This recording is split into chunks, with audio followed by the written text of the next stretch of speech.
আমি যে আয়াতে কারিমা তিলাওয়াত করলাম, এখানে আল্লাহ পাক বলেছেন ইনিল হুকমু ইল্লা লিল্লাহ, জমিন আল্লাহর, হুকুম চলবে কার? আলো বাতাস কার? হুকুম চলবে কার? আমি আপনি কার সৃষ্টি? বিধান চলবে কার? আমরা যা কিছু দেখি বা না দেখি, যা কিছু করি বা না করি, সব কিছু আল্লাহ। আল্লাহর হুকুম চলতে কিসের সমস্যা? কোনো সমস্যা নাই। আল্লাহর হুকুমের পক্ষে যারা কথা বলে, তাদের বিপক্ষে যারা চলে, তারা ইবলিশের দোসর। কথা ঠিক না বেঠিক? ইবলিশের দোসর কখনো দুনিয়ার জমিনে শান্তি চায় না। আল্লাহ তাআলা আমাদেরকে সৃষ্টি করেছেন, আমাদের জন্য গাইডলাইন দিয়েছেন কোরআন। কি দিয়েছেন? এই কোরআনকে শিক্ষা দেওয়ার জন্য নবী না। আর আল্লাহ তাআলার মনোনীত ধর্ম হলো ইসলাম। ইসলামের অর্থ হলো শান্তি। ইসলাম ছাড়া কোনো কিছুতে শান্তি না। আমরা দেখেছি এক মির্জাফরের মাধ্যমে বাংলার স্বাধীনতা 200 বছর ধ্বংস হয়ে গিয়েছে। কথা ঠিক না?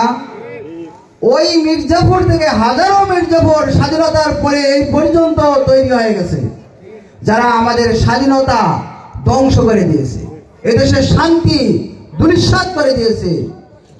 তারা শাসনের নামে শোষণ করেছে, একের পর এক নির্যাতন করেছে, অসংখ্য মানুষের জীবন কেড়ে নিয়েছে, রাজপথ রক্তাক্ত করেছে, অনেক মায়ের বুক খালি করেছে, অনেক পিতাকে সন্তান হারা করেছে।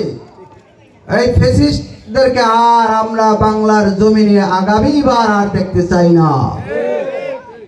সংগ্রামী বন্ধুগণ, আপনারা সবাই ইতিহাস জানেন, যেটাকে বলা হয় ইতিহাসের যুগে আদম আলাইহিস সালামের যুগ থেকে এই পর্যন্ত সবচেয়ে নিকৃষ্ট যুগ ছিল যেটা আইয়ামে জাহিলিয়া। আইয়ামে জাহিলিয়া, মূর্খতার যুগ, সবচেয়ে নিকৃষ্ট যুগ। সেই যুগটাকে, সেই যুগে আল্লাহ পাক নবী মুহাম্মদ সাল্লাল্লাহু আলাইহি সাল্লামকে কোরআন দিয়ে পাঠালেন। কোরআনের মাধ্যমে নবীজি শাসন করলেন। ওই খারাপ যুগটাকে পৃথিবীর বুকে সবচেয়ে একটা শ্রেষ্ঠ যুগে পরিণত করলেন। কিসের মাধ্যমে? কোরআনের মাধ্যমে। কিসের মাধ্যমে? বোঝা গেল কোরআন যেখানে আছে শান্তিও সেখানে আছে, কোরআন নাই যেখানে শান্তি নাই সেখানে। ইসলামী আন্দোলন চায় কোরআন ভিত্তিক, নবীর সুন্নাহ ভিত্তিক, আল্লাহ তাআলার প্রদত্ত বিধান ভিত্তিক রাষ্ট্র চলুক। এই জন্য ইসলামী আন্দোলন কোরআন হাদিসের বাইরে কোনো কাজ করে না। আমাদের নেতার আদর্শের ভিতরে কোনো কলঙ্ক আছে? আমাদের নেতার বাহিরে যত নেতা দেখবেন, কোন নেতা কলঙ্কের বাহিরে নাই। আছে? আপনারা আমার চেয়ে অনেক ভালো ইতিহাস জানেন, আমার চেয়ে অনেক বেশি অভিজ্ঞ। বন্ধুগণ, আপনাদেরকে বারবার ধোঁকা দিয়েছে, আর আমরা ধোঁকা খাইতে চাই না। চাই ভবিষ্যতে আমরা এই ধরনের ফ্যাসিস্ট, এই ধরনের জালেম, এই ধরনের জুলুমবাজ, এই ধরনের স্বৈরাচার আর বাংলার স্বাধীনতার, বাংলার জমিনে ওই সংসদে আর দেখতে চাই না। আমরা চাই আগামী দিনের ভবিষ্যৎ হোক, আগামী দিনের বাংলাদেশ হোক একটা সুশৃঙ্খল বাংলাদেশ, একটা ন্যায় নীতির বাংলাদেশ, একটা কোরআনী বাংলাদেশ হোক। কি সবাই চাই? এই জন্য ইনশাআল্লাহ আমাদের কাজ করতে হবে। আমাদের নেতার আদর্শ নবীজির আদর্শ, নবীর আদর্শ আল্লাহ প্রদত্ত আদর্শ, যে আদর্শের ভিতরে কলঙ্ক নাই, ভেজাল নাই, অশান্তি নাই। আমাদের নেতার কাজে কর্মে কোনো রকমের বিশৃঙ্খলা নাই।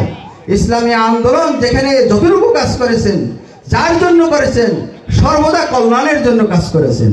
কিন্তু আমাদের নেতার বাহিরে পিছনে যত আমরা রাজনৈতিক নেতাদেরকে দেখেছি, সব চোর, বাটপার, লুটতরাজ, লুণ্ঠনকারী, জুলুমকারী, এই দেশের স্বাধীনতা বিনষ্টকারী। স্বাধীনতার দোহাই দিয়ে, দেশের সুশৃঙ্খলার দোহাই দিয়ে অসংখ্য নৈরাজ্য করেছে। বন্ধুগণ, আমরা আর এই রকম দুর্নীতিবাজদেরকে সামনে দেখতে চাই না। বলা হয়েছে লাইসা লিল ইনসানি ইল্লা মা সাআ। যতক্ষণ পর্যন্ত যে জাতি নিজেদের ভাগ্য পরিবর্তন করেন না, আল্লাহ ততক্ষণ পর্যন্ত ওই জাতির ভাগ্য পরিবর্তন করবে না।